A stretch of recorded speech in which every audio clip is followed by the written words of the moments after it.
हमारे चैनल को सब्सक्राइब करें और बेल आइकन दबाएं।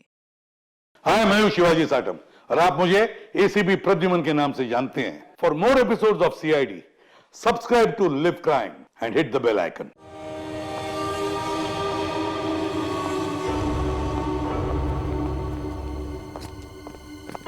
हाँ सचिन। सर, रूटीन नाकाबंदी के दौरान जब गाड़ियां चेक कर रहे थे उसी समय मिली लाश। अच्छा, गाड़ी के साथ कोई आदमी था? हाँ सर, एक हरीश नाम का आदमी था। कहाँ है वो? उसे फॉरेंसिक भिजवा दिया ताकि सालों के साथ उसके फिंगरप्रिंट्स और ब्लड सैंपल ले सके। सर लगता है आजकल क्रिमिनल्स में डर ही नहीं बचा है। डिक्की में ऐसे लाश लेकर घूमते जैसे गार्डन में घूम रहे हैं। एक काम करते हैं, गाड़ी की पूरी डिटेल्स निकालो, साथ में मालिक की भी। सर, ये है वो जिनकी गाड़ी से हमें लाश मिली थी। बताओ, किसकी लाश है वो? कौन है वो? क्यों मारा उसे? सर मेरी बात पे यकीन कीजिए सर। सर मैं तो उस आदमी को जानता भी नहीं हूँ। चुप! जानते नहीं हो तो ऐसे ही मारा उसे? सर मुझे पता भी नहीं कि ये लाश मेरी गाड़ी में कैसे आई। सर लगता है ये ऐसे नहीं मानेगा, इसे खुराक देनी पड़ेगी। प्लीज सर, सर मैं एक शरीफ आदमी हूँ, मैं नहीं जानता ये आदमी कौन है। मैं सच कह रहा हूँ सर, किसी ने मुझे फंसाने की कोशिश की है।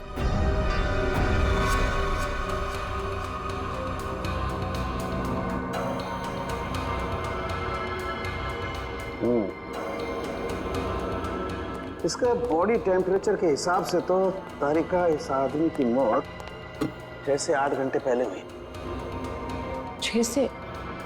सर इसकी घड़ी भी लगभग, ये देखिए, लगभग 8 घंटे पहले ही बंद हुई है और टूट भी चुकी है। तो हाँ, इसका मतलब तो ये हुआ तारिका कि यह आदमी 8 घंटे पहले कहीं गिरा था या किसी ने इसे गिराया और उसी दौरान इसकी सांसें भी बंद हो गई और इसकी घड़ी भी बंद हो गई। अच्छा एक काम करते हैं, हरीश के कपड़ों का लिमोनॉल टेस्ट करते हैं, शायद कुछ ब्लड स्ट्रेन मिल जाए।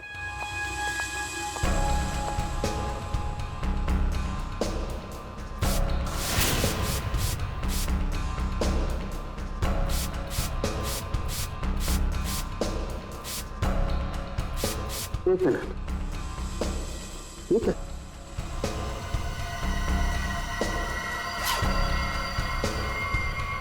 Secret pocket. Secret pocket? अच्छा चलो इसको टेस्ट करो।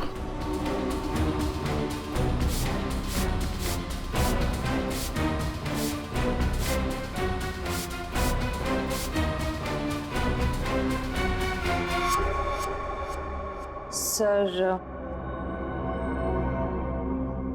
टेस्ट तो नेगेटिव है, कपड़ों में कोई खून के अंश नहीं दिख रहे। कमाल है, एक लाश को एक आदमी डिक्की में उठा करके रखता है और उसके कपड़ों पर कहीं भी कोई खून का धब्बा नहीं है। सर हो सकता है उसने बीच में शायद अपने कपड़े बदल लिए हो। अरे हाँ, कपड़े बदल लिए होंगे, लेकिन लाश को उठा करके रखा है उस लाश को जिसके सर पर चोट लगी है, तो सर से खून बहा होगा, न सिर्फ कपड़ों पर, उसके शरीर पे भी कहीं तो खून लगा होगा ना। खून का कोई धब्बा ही नहीं।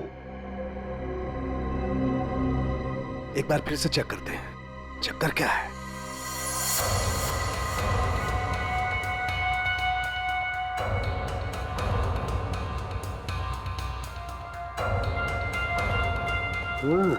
अरे क्या इसके नाखूनों में कुछ है? एक मिनट,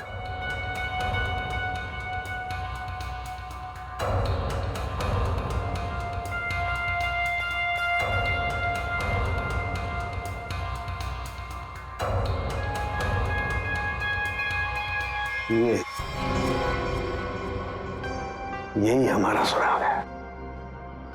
हाँ। अच्छा, इसकी और बाकी की चीजें चेक की थी कपड़े के अलावा?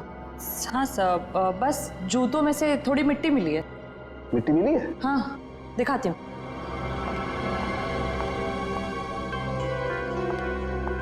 ये देखिए। अरे क्या काम करो, इस मिट्टी को चेक करो, पता लगेगा ये कहाँ की कौन से एरिया की मिट्टी है। सर मैं बीवी बच्चों की कसम खा के कह रहा हूँ, सब मैंने कुछ नहीं किया। ये अपने बीवी बच्चों की कसम झूठी खा सकता है, मगर अपनी नहीं। इसे अपनी कसम खिलवाते तभी। रेडे, क्या कर रहे हो तुम? कसम कोई गोलगप्पे है जो बार बार खिलाओगे इसे? हाँ? बॉस जो कुछ कह रहा है सही कह रहा है। तेरे कहने का मतलब है साळुंखे कि खून इसने नहीं किया है? बॉस, फॉरेंसिक साइंस के हिसाब से हमें इसके कपड़ों पर और इसके शरीर पर खून के जरा भी ट्रेसेस नहीं मिले। मतलब साफ है, ये लाश के पास गया ही नहीं। सर मैं कह रहा था ना कि आप लोग को गलतफहमी हुई है। सब सच में मैंने कुछ भी नहीं किया है। एक मिनट, क्या हुआ साळुंखे?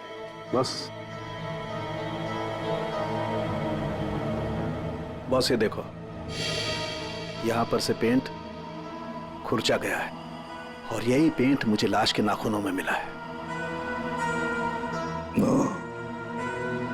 तो इसका मतलब है ये आदमी गाड़ी के डिक्की में रखने से पहले जिंदा था, जान थी उसमें।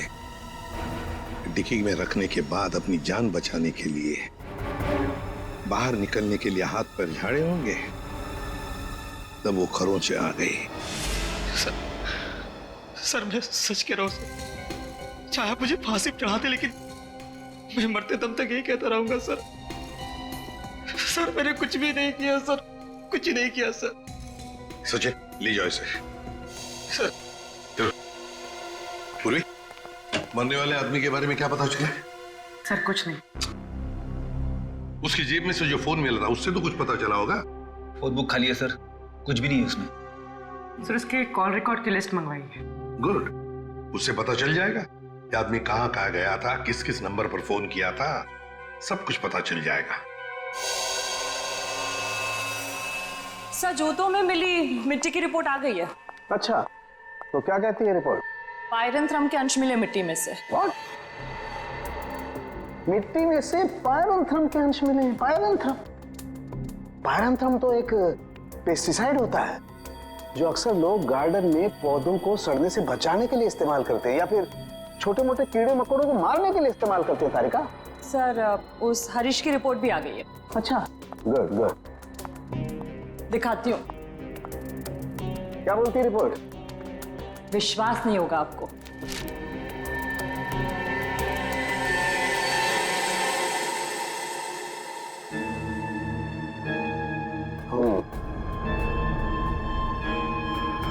ये बात है। सर जीपीएस के रिकॉर्ड के हिसाब से मरने वाला आदमी पहले अंधेरी से बोरीवली, फिर बोरीवली से बैंड्रा गया था।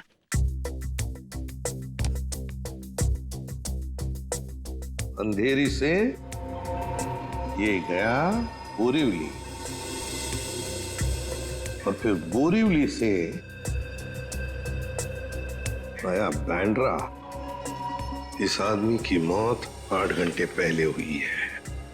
8 घंटे पहले तो जीपीएस से पता चल सकता है कि मरने से पहले आखिरी बार वो कहां पर था। बॉस, जरा रिपोर्ट देखो।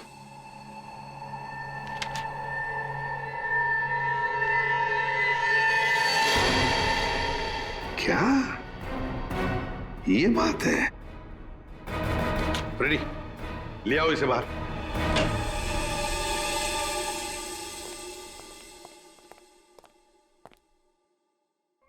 क्यों? खून के साथ साथ ड्रग्स का भी धंधा करते हो? ड्रग्स? हाँ, ड्रग्स। तुम्हारे कपड़ों में से अंश मिले हमें ड्रग्स के। सर मैं पैसों के लिए ड्रग्स सप्लाई करता हूँ, लेकिन मैं कातिल नहीं हूँ सर, मैं सच कह रहा हूँ। आज 8 घंटे पहले कहां थे तुम? सर 8 घंटे पहले मैं सेंटा क्रूज में था सर। वहां से मुझे दादर माल सप्लाई करना था, बस सर मैं दादर आया और वहीं पे गाड़ी पार्क की। तुम किसके लिए काम करते हो? उसका नाम नहीं पता सर। सर एक आदमी मुझे पैसे और माल देता था, बस मैं उस माल को डिलीवर करता था सब। सचिन, नारकोटिक्स डिपार्टमेंट को सारी इंफॉर्मेशन दे दो, इसने जो भी कहा है वो। बॉस, मरने वाले के बारे में एक और खास जानकारी मिली है। वो क्या? उसके जूतों में मुझे मिट्टी मिली है और उस मिट्टी से ये पता चलता है कि आखिरी बार वो किसी गार्डन में गया था। पूरी काम करो, जीपीएस से पता लगाओ आखिरी बार वो आदमी गया कहाँ था और क्या उस जगह के आसपास कोई गार्डन है क्या।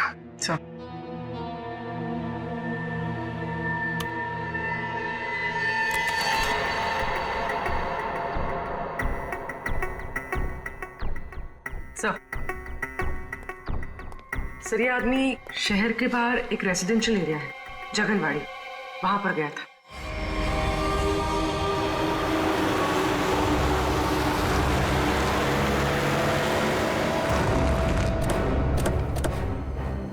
सर जीपीएस के हिसाब से ये वही जगह है जिसे हम ढूंढ रहे हैं।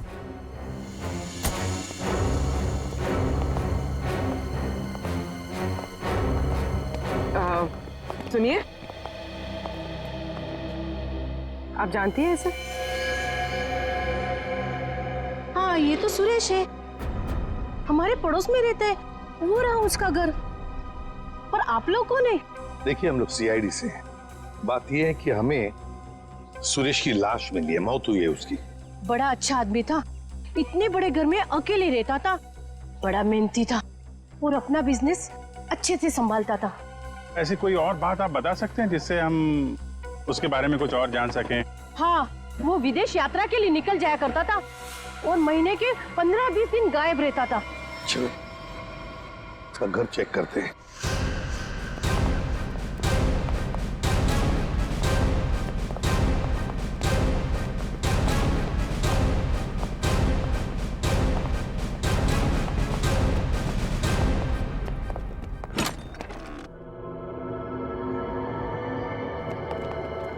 दरवाजा खोला है?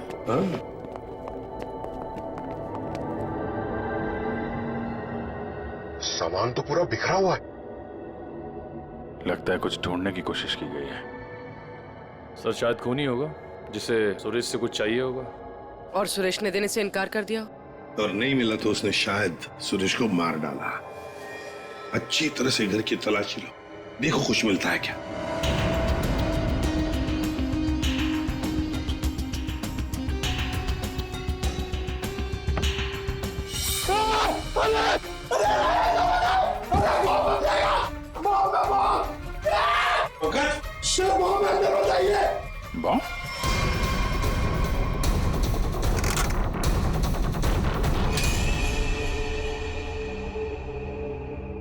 खाली है, अंदर कुछ भी नहीं। लगता है खूनी सब कुछ लेकर गया है यहां से। तो फिर ये केस खून के साथ साथ लूट का भी हो गया सर।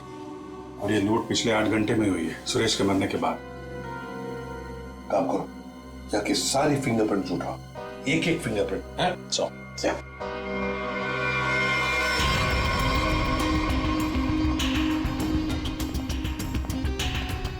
क्या आप बता सकती हैं पिछले 8 घंटों में घर में कोई आया था या घर से कोई बाहर गया था? मैंने किसी को आते जाते तो नहीं देखा। हाँ, एक लाल रंग की गाड़ी खड़ी देखी थी, वो पहले कभी नहीं दिखाई दी, पहली बार देखी थी। शायद उसी में खूनी आया होगा सर। उसका नंबर कुछ याद है आपको? कुछ देखा था? आगे के कुछ नंबर तो याद नहीं, हाँ पीछे के कुछ नंबर याद है, 2, 3, 3, 4 ऐसे कुछ था। 2, 3, 3, 4। Thank you very much. आपको पता नहीं आपने कितनी बड़ी मदद की है हमारी। अभिजीत, लाल रंग की वैन जिसका नंबर है 2334, पता लगाना पड़ेगा और सारे कंट्रोल रूम्स में इसकी इंफॉर्मेशन भेजनी पड़ेगी।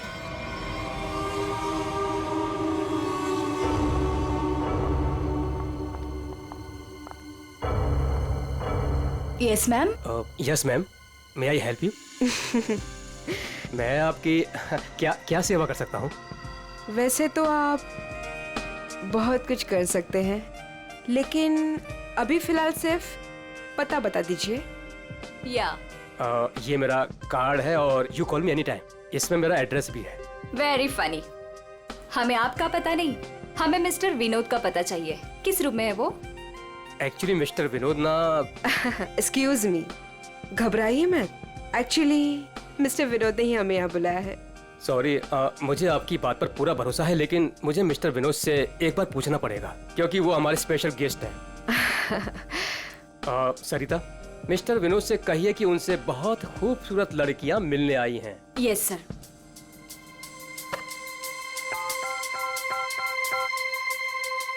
मिस्टर विनोद, आपसे 2 लड़कियां मिलने आई है। ओके, जाइए आप, आपको मिस्टर विनोद ने बुलाया है। Room number 305।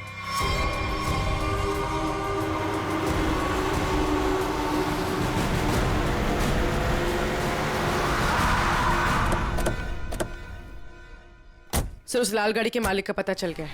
वो किसी विनोद के नाम पे रजिस्टर्ड है। यहाँ इस होटल में छुप के बैठा है।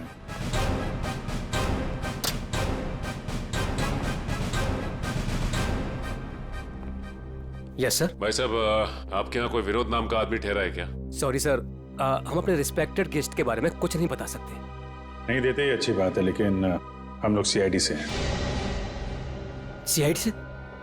क्या हुआ सर? हुआ नहीं है, होने वाला है। आप हमें जरा मिस्टर विनोद का कमरा बताइए। सर बात क्या है ये तो बताइए। विनोद ने खून किया है और खून करके यहाँ छुप के बैठा है। खून किया सर? सर वो खूबसूरत लड़की को क्या होगा जो अभी अभी ऊपर गई हैं? कौन सी खूबसूरत लड़कियां? सर अभी 2 लड़की आई थी, वो अभी अभी ऊपर गई हैं। अब जरा कमरा दिखाइए उसका। सर ये वाला रूम।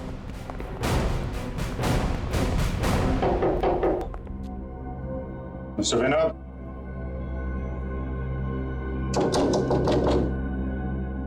दरवाजा खोलिए। सर कोई आवाज भी नहीं आ रही। आपके पास मास्टर की है? Yes sir.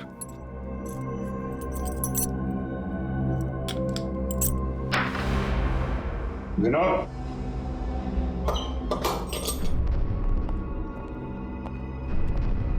विनोद, विनोद, विनोद।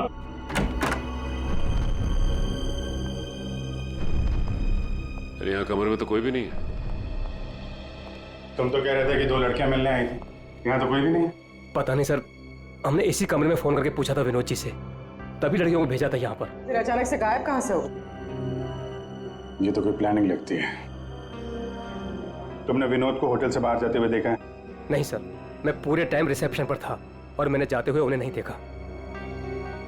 अच्छी तरीके से चेक करो कमरे को, कोई ना कोई सुराग तो छोड़ा होगा उसने।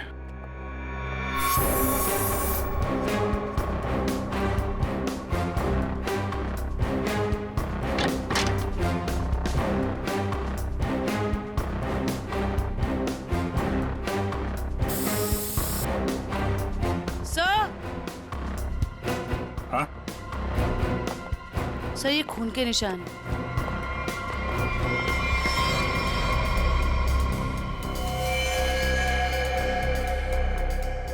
यहाँ पे कुछ हुआ है? सर, कहीं विनोद ने उन दोनों लड़कियों को मार के उनकी लाश को होटल में कहीं छुपा दिया हो और मौका देख के यहाँ से भाग गया हो।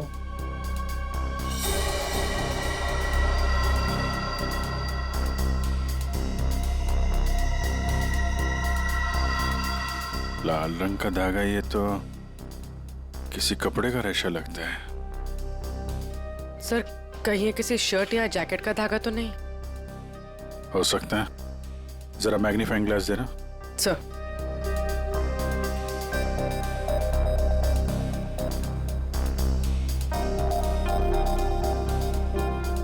ओ, इस पे भी खून लगा हुआ है। तो धक्का मुक्की में जब यहां से निकला होगा तो ये कपड़े का रेशा यहां अटक गया। मैं सब एक बात बताओ, ये जो लड़कियां आई थी उनमें से किसी ने लाल रंग का कुछ पहना हुआ था क्या? हाँ सर, एक लड़की ने लाल रंग का ड्रेस पहन रखा था। फिर तो उस लड़की की ड्रेस का धागा ही है। और इन दोनों लड़कियों को रिसेप्शन पे तो किसी ने देखा नहीं जाते हुए। इसका मतलब हो सकता है ये होटल में ही हो दोनों। ठीक है, पूरा होटल छान मारो। पूर्वी, ये जो लॉबी में सीसीटीवी कैमरा लगा है ना, उसकी फुटेज चेक करो। अगर वो लोग होटल से बाहर गए होंगे, लॉबी से होकर ही जाएंगे।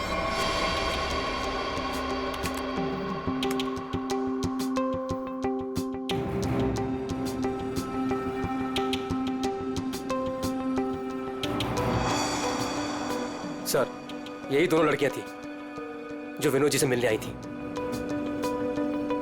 अब जरा आप कॉरिडोर की फुटेज दिखाइए। ये विनोद के कमरे में कब गई?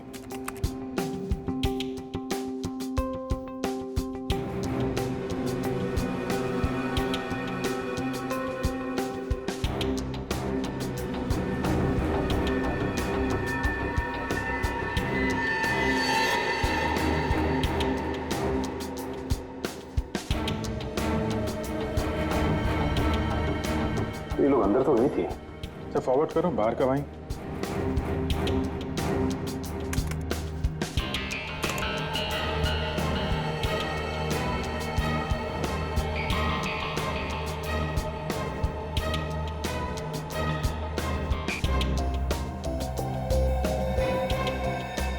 सर बाहर सिर्फ दोनों ही निकले। विनोद कहाँ गया? तो फॉरवर्ड करो।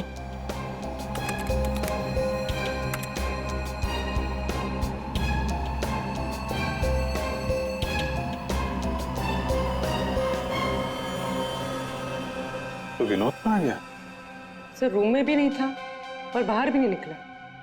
फिर ये विनोद गया कहाँ? एक मिनट, जब वो फुटेज दिखाना जब लड़कियां कमरे से बाहर निकली थी।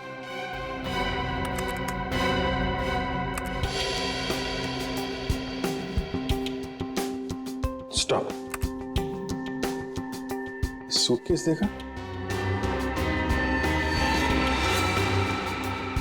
अब जरा वो फुटेज दिखाना जब ये अंदर गई थी।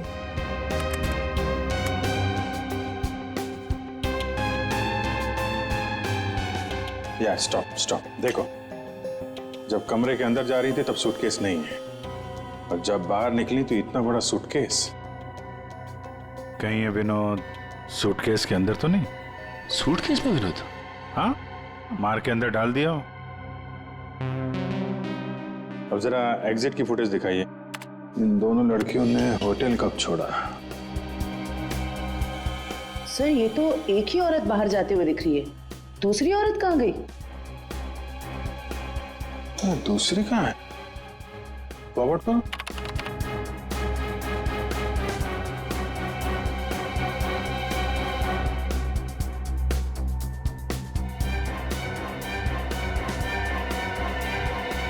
दूसरी वाली लड़की अभी भी होटल में है क्या? निखिल। Yes sir. जितने भी एग्जिट है ना होटल के सब बंद करवा दो। ठीक है सर। मैनेजर साहब। Yes sir. सारे केस को नीचे बुलवाइए। जी। पूर्वी, इस दूसरी लड़की की फोटो ब्यूरो में भेजो। अपने क्रिमिनल डेटाबेस से चेक करो, इसके बारे में कोई जानकारी मिलती है क्या? कोई क्रिमिनल रिकॉर्ड है इसका? ये गेट क्यों बंद है? आप प्लीज इसे खोलिए, हमें घर जाना है। और ये कोई तरीका है? हम इज्जतदार लोग हैं, आप ऐसे हमें रोक नहीं सकते। आप लोगों को जो परेशानी हो रही है उसके लिए माफ कीजिए, लेकिन ये केस की जांच चल रही है, उसके लिए हम आशा करते हैं कि आप लोग कानून की मदद करेंगे। ये फोटो देखिए, इस औरत को पहचानती है? कहीं देखा है आप लोगों ने इस औरत को? कौन है ये औरत सर?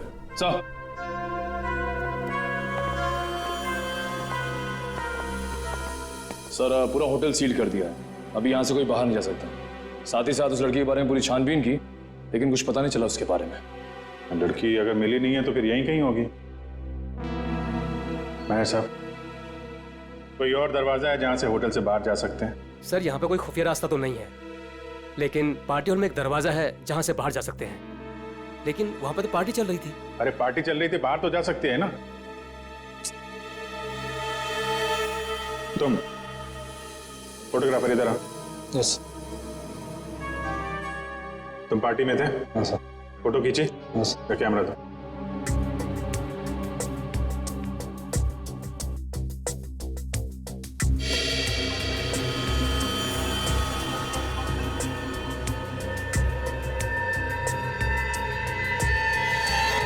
सर ये वैसे ही रेड ड्रेस है जैसे उन दो औरतों में से एक ने पहना था। यही है वो औरत। ये किसी आदमी से बात कर रही है?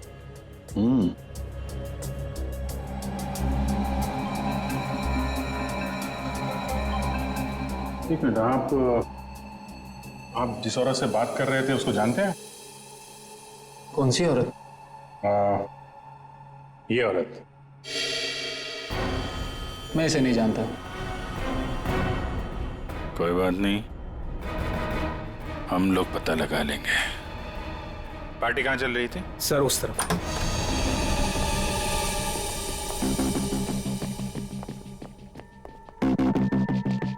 सर फोटो के हिसाब से उस औरत ने वहां कहीं हाथ रखा है।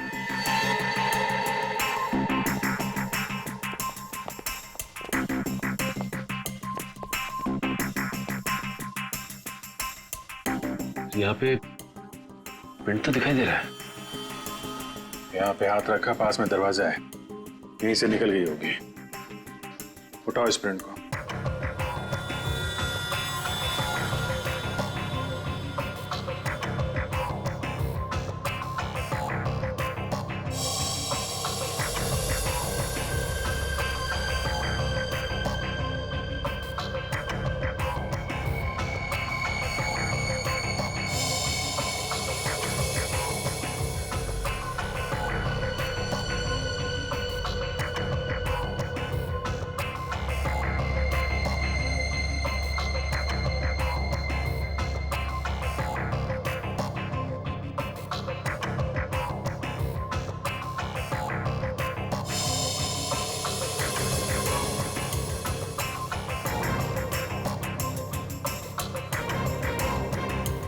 सर एक बात गौर किया आपने, ये जो उंगलियों का ये ऊपर का हिस्सा है उसकी रेखाएं काफी मोटी है, जबकि औरतों के उंगली के इस हिस्से की रेखाएं बड़ी बारीक होती।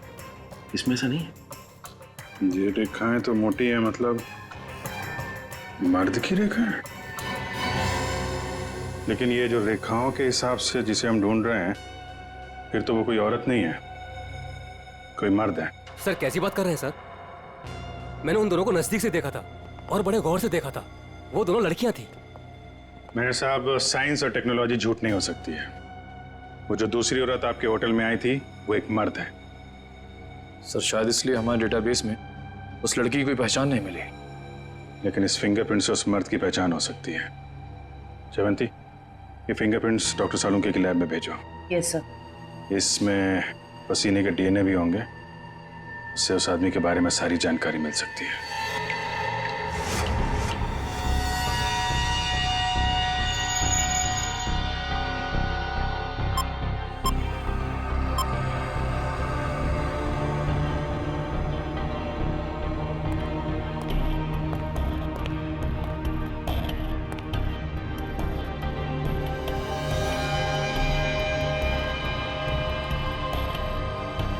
सर के पसीने से जो डीएनए का टेस्ट किया उसका क्या रिपोर्ट आया? बस पसीने से डीएनए तलाश कर रहे हैं, जूता चप्पल तलाश नहीं कर रहे। टाइम लगता है यार, लंबा प्रोसेस है। अच्छा अच्छा, मतलब मुजरिम हमारे हाथ से निकल जाएगा, उसके बाद में तू रिपोर्ट देगा। अच्छा सर इसका मतलब हमें कुछ और एविडेंस की तलाश करनी होगी उस कातिल की पहचान के लिए। अच्छा अच्छा, अब आप भी बोलने लगे। Very good. मतलब इससे पहले कि मैं कुछ बताऊं, आप लोग पहले ही अपने नतीजे पर पहुंच गए। अब यार ऐसी उल्टी सीधी बातें करने में जो टाइम वेस्ट कर रहा है उससे बेटर है काम पे लग जाता तो कुछ हाल लग जाता। यार सच कहूं ना तो कई बार तुम लोग, और खास करके तुम, मुझे बहुत हर्ट करते हो। मैंने दिल दुखाया? मैं क्या तेरी गर्लफ्रेंड हूं? हैं? नाटक बंद कर और साफ साफ बता क्या मिला। चल। इस पसीने में हमें कुछ ऐसा पदार्थ मिला है जिससे हम खूनी के काफी नजदीक तक पहुंच सकते हैं। क्या मिला? इसमें हमें हाइपरडोल नाम का एक पदार्थ मिला है जो अक्सर दवाइयां बनाने के काम में आता है। जो दवाइयों में इस्तेमाल होता है, मतलब जिसका भी पसीना है वो बीमार है, ये तो कोई भी बता सकता है। लेकिन कोई ये नहीं बता सकता है कि उस बीमारी का नाम है हाइपोक्रोंड्रिया। हाइपोक्रोंड्रिया ये एक जेनेटिक डिसऑर्डर है। इस बीमारी की वजह से इंसान कई बार अपना दिमागी संतुलन खो बैठता है, जिस वजह से उसका शरीर भी उसका साथ नहीं देता और वो इंसान इधर उधर यूं ही बिना जाने घूमने लगता है। लेकिन ये बीमारी हमारे देश में बहुत कम लोगों में पाई जाती है। It's a rare disease. Boss, बहुत कम ऐसे अस्पताल हैं जिसमें हाइपोक्रोंड्रिया नामक बीमारी का इलाज होता है। अच्छा, हाइपोक्रोंड्रिया। सचिन, ढूंढो सारे हॉस्पिटल्स जहां पर इस बीमारी का इलाज होता है और वहां से उनके पेशेंट्स की लिस्ट भी लेकर आओ। हमें जिसका इंतजार है वो उन्हीं लिस्ट में से कोई एक है, उन्हीं पेशेंट्स में से कोई एक। हेलो डॉक्टर साहब। Hello, yes. हम लोग सीआईडी से हैं। एक्चुअली हम लोग एक खून के केस की जांच कर रहे हैं और हमारा सस्पेक्ट आपका मरीज है। कौन है वो? ये तो आप बताइए। आप किसी ऐसे आदमी का इलाज कर रहे हैं जिसे हाइपोन्ड्रिया नाम की बीमारी है। इस बीमारी का इलाज तो मेरे पास 3 लोग करवा रहे हैं। शायद इनमें से ये एक हमारा सस्पेक्ट है। ओके।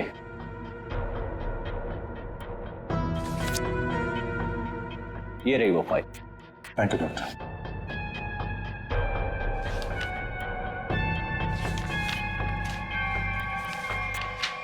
हाँ? ये तो वही आदमी है जो होटल में था, तो निखिल के साथ दरवाजे बंद करवा रहा था। तो ये है वो दूसरी औरत।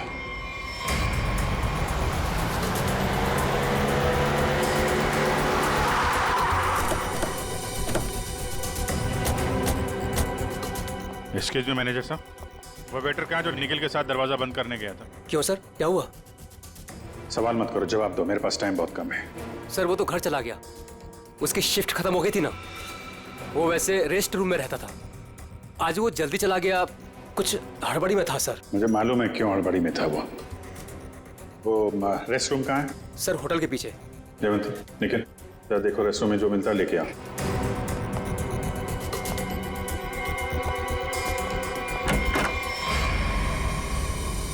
ये लॉकर है।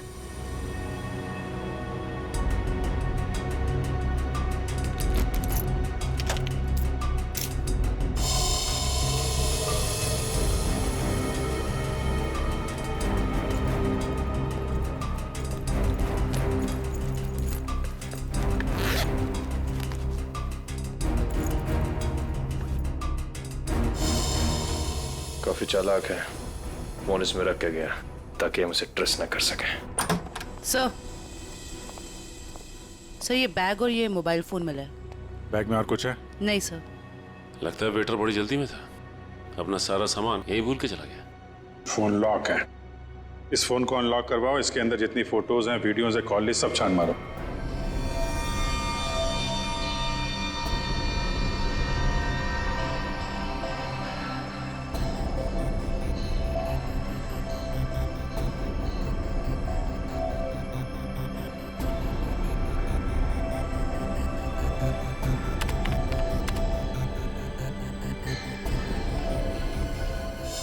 क्या बात है सारंगे, बड़ा खुश नजर आ रहा है तू। बॉस, इंसान को हमेशा खुश रहना चाहिए, मुस्कुराते हुए रहना चाहिए। इससे क्या बीपी कंट्रोल में रहता है, चेहरे पर झुर्रियां जरा कम आती है। अच्छा हैंडसम, फोन से क्या पता चला, बता जल्दी। कोई फोटोज नहीं, कोई मैसेजेस नहीं, सिर्फ एक कॉल रिकॉर्डिंग मिली है इस फोन में से। Recorded call? तो फिर सुनते ना। हाँ सर, सुनाती। हाँ।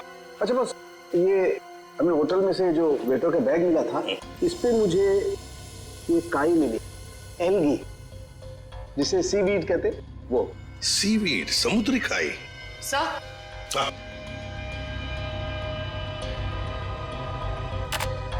यस।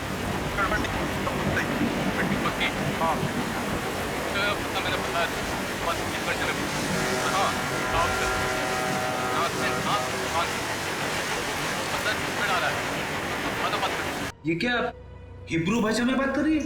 अरे नहीं फ्रेडी, बैकग्राउंड में साउंड बहुत है, इसलिए ऐसी आवाज आ रही है। सर 2 लोगों के बात करने की आवाज है।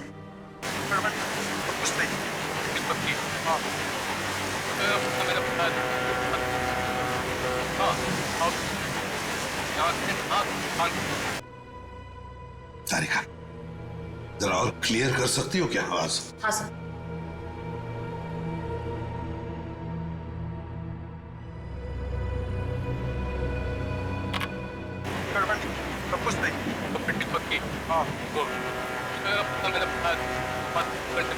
लगता है कोई खास डील की बात चल रही है। सर लेकिन डील कहाँ होने वाली है इसका पता नहीं चला। पता चल सकता है सचिन, अगर आवाजें साफ सुनाई पड़े तो। सर इसके लिए हमें इस टेप को आईटी डिपार्टमेंट भेजना पड़ेगा ताकि वो साउंड्स को अल्ट्रा फिल्टर करके ह्यूमन वॉइस को एक्सट्रैक्ट कर सकते हैं। नहीं, हमारे पास वक्त नहीं है। एक काम करो, जरा फिर से सुनाओ। हाँ सुनो फिर से। कुछ नहीं,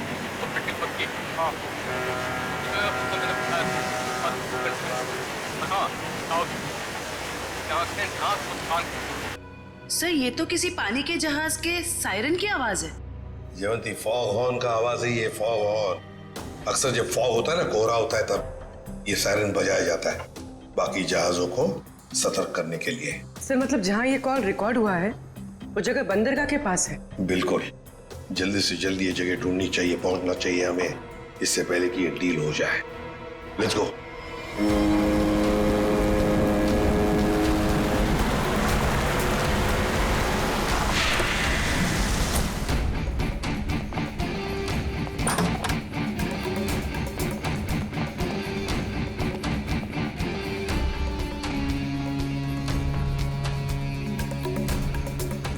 वेलकम वेलकम वेलकम।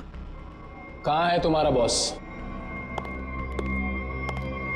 बॉस यहाँ है। मिस्टर विनोद से कहिए कि उनसे बहुत खूबसूरत लड़कियां मिलने आई हैं। हाँ ठीक है, उन्हें मेरे रूम में भेज दो। खुशामदीद, आइए।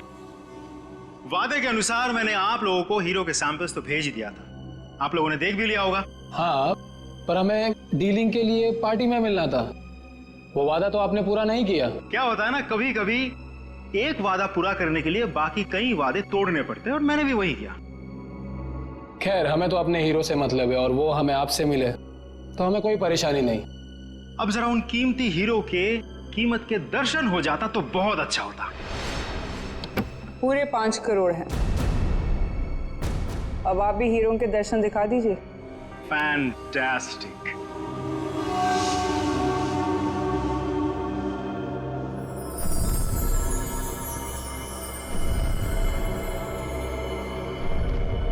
Thank you very much. आप लोगों के साथ बिजनेस करके मुझे बहुत अच्छा लगा।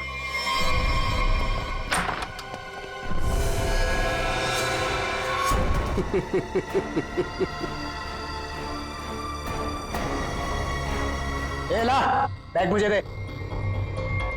धोखेबाज।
आप, मैंने मारा सुरेश को।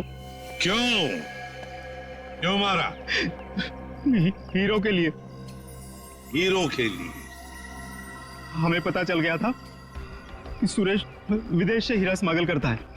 हमने तभी सोच लिया था कि क्यों ना रास्ते में ही हीरे लूट ले उससे, और रातों रात अमीर बन जाए, इसलिए खून कर दिया उसका। क्यों? सर, हम सुरेश को मारना नहीं चाहते थे। हमें पता चल गया था कि सुरेश हीरे लेकर मॉल के पार्किंग लॉट में था। हम बस उससे हीरे छीनकर वहां से चले जाना चाहते थे, पर सुरेश ने हीरा अपने घर पे छुपा के रखा था। तुमने उसके घर की चाबी छीनने की कोशिश की, लेकिन सुरेश ने आसानी से तुम्हें चाबी नहीं दी। मजबूरन उसे मारना पड़ा सर। फिर सुरेश की लाश तुमने हरीश की गाड़ी की डिक्की में डाल दी। उस वक्त हरीश मॉल में गया था ड्रग्स का डील करने के लिए, है ना? और फिर हम सुरेश के घर पे चले गए, वहां से हीरे लिए और अलग अलग हो गए ताकि हम पे किसी को शक ना हो। पर दूसरों को धोखा देने वाले खुद धोखे में आ गए। वो हीरे नकली थे। क्यों? और असली धोखेबाज तो विनोद था, जिसने असली हीरे अपने पास रख के नकली हीरे हम लोगों को थमा दिए। तो तुमने सोचा कि विनोद के मार के बदला भी पूरा हो जाएगा और हीरे भी मिल जाएंगे, है ना? हमें पता चल गया कि ये हीरो का सौदा होटल में करने वाला है। पर विनोद को पता चल गया कि उसके पीछे सिर्फ तुम ही नहीं, हम भी पीछे पड़े थे। और इसीलिए मुझे अपना प्लान बदलना पड़ा। मैंने कुछ पैसों के लालच देकर वेटर को अपने साथ मिला लिया और अपने आप को होटल से गायब करने का सारा इंतजाम कर डाला। इन वेटर्स को औरत बनाकर, हैं? तुम में से एक ने इसे सूटकेस में बंद करके होटल से बाहर निकाल दिया। लोगों को लगा कि विनोद मर गया है, विनोद गायब और तुम्हारा भी काम हो गया। क्यों? Master stroke. और उसके बाद किसका रोल शुरू हो गया? वेटर का। हाँ, विनोद के बाद हीरो का सौदा मैंने ही किया क्लाइंट के साथ। पर हमें विनोद की चाल का पूरा अंदाजा था, इसलिए हमने कभी यकीन नहीं किया कि विनोद मर चुका है। हम विनोद के क्लाइंट को पहचानते थे। जब हमने वेटर को क्लाइंट के साथ देखा तब हम पहचान गए थे कि विनोद ने उसे अपने काम के लिए रखा। तब हमने इसे पैसे दिए और इसने हमें विनोद का लोकेशन बताया। विनोद, अपने दोस्तों के साथ प्लान बनाकर तुमने हीरे लूटे और फिर लालच में आ गए। तुमने सोचा क्यों न सारे हीरे मैं अपने आप के लिए रख लूं। इसलिए उन्हीं दोस्तों के साथ तुमने धोखा किया, गद्दारी की। असली हीरो की जगह नकली हीरे दे दिए उन्हें। इस सारे चक्कर में तुमने एक खून भी किया, सुरेश का खून। कानून तो तुम्हें कड़ी से कड़ी सजा देगा, शायद फांसी होगी तुम्हें, फांसी। For more updates, subscribe to our channel, click the show links and enjoy watching the videos.